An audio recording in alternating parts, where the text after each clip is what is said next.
এই প্রকল্পটির নাম হচ্ছে electricity generate by waste material অর্থাৎ আবর্জনার বিদ্যুৎ শক্তি উৎপাদন।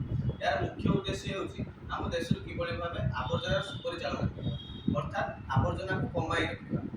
ଏଥିରେ ମୁଁ କିଛି ଶୁଖିଲା ପତ୍ର କିମ୍ବା କାଗଜ କିମ୍ବା ନଡ଼ା ଭଳି ମୁଁ କିଛି ଶୁଖିଲା ପଦାର୍ଥକୁ ଗ୍ରହଣ କରୁଛି ଯେଉଁଠିକୁ ନିଆଁ ଧରିପାରେ।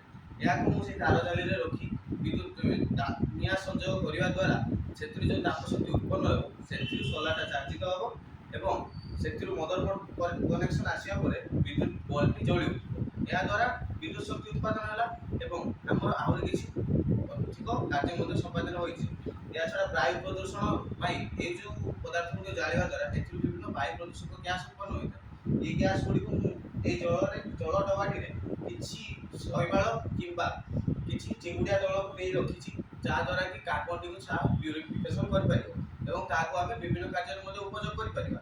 ଏହାଛଡ଼ା ଏହି ଜଳିବା ଦ୍ୱାରା ଯେଉଁ ଅବଶେଷଟି ସୃଷ୍ଟି ହେଉଛି ତାହାକୁ ମୁଁ କୌଣସି ଗୋଟେ ଗାତରେ ପକାଇ ତା ସହିତ ଗୋବର କିଛି ମିଶାଇ ଦେବା ଦ୍ୱାରା ତାହା ମଧ୍ୟ ଖତରେ ପରିଣତ ହେବ ଏବଂ ତାହାକୁ ନିଜ ଶସ୍ୟ କ୍ଷେତ୍ରରେ ମଧ୍ୟ